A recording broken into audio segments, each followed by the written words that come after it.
రాబోయే ఏ నోటిఫికేషన్ అయినా మాదిగలకు వరీకరణ అమలు చేసి మాదిగల్లో ఉండే ఉపకులాలందరికీ విద్య ఉద్యోగ అవకాశాలు మేము పాల్గొనేటట్టు చేస్తామని చెప్పి ఇప్పటి వరకు 4-5 నెలలు కాలం అవుతున్నది.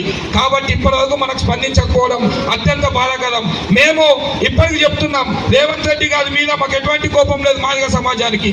కానీ ఇక్కడ అడ్డుకుంటున్నది మాల సమాజం. కాబట్టి ఆ మాలలు మొన్న డిసెంబర్ 1వ తారీఖు నాడు మాలల సింహగర్జన పెట్టడం ద్వారా మేము కాంగ్రెస్ కు వెంటున్నాం, మాలలే కాంగ్రెస్ ను కాపాడుకుంటారని చెప్పేసి ఒక బ్లాక్మెయిల్ రాజకీయాల ద్వారా మన రేవంత్ రెడ్డి గారిని అలా గుప్పెట్లో పెట్టుకోవడం ప్రయత్నం చేశారు.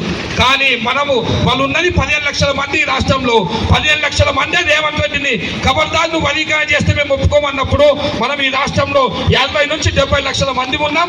ఆ 70 లక్షల మంది ఒక్కసారి హైదరాబాద్ ను ముట్టడిస్తే కంపల్సరీ రేవంత్ రెడ్డి మన కోసం పనిచేస్తాడని చెప్పేసి నమ్మి ఇక్కడికి వచ్చి రేవంత్ రెడ్డికి కనువింపు కలగాలి, మీకు మాలలు అవసరం లేదు, మాదిగలే మీకు ఓట్లేస్తారు, మాదిగలే మిమ్మల్ని మళ్ళొకసారి సీఎం చేసుకుంటా అని తెలిపేందుకు అవకాశం ఇచ్చి మాకు వరీకరణ చేస్తే రేపు రాబోయే సర్పంచ్, ఎంపీటీసీ, జడ్పీటీసీ ఎలక్షన్లలో మిమ్మల్ని నిలబెట్టుకుంటాం, గెలిపించుకుంటామని మనం చెప్తాం. ఒకవేళ చెయ్యకపోతే కంపల్సరీ రేవంత్ రెడ్డి ప్రభుత్వాన్ని గద్దెదించాల్సిన బాధ్యత మనకు ఉంటుంది. ఎందుకుంటుంది? మనం ఏ ప్రభుత్వానికి వ్యతిరేకం కాదు, ఏ నాయకుడికి వ్యతిరేకం కాదు.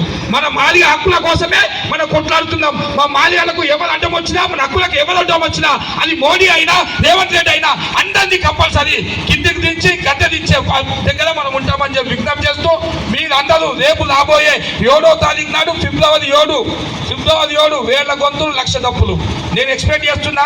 నా ఖమ్మంపల్లి మండలం నుంచే, ఒక మండలం నుంచి అన్నకు మేము హామీ ఇచ్చినాము.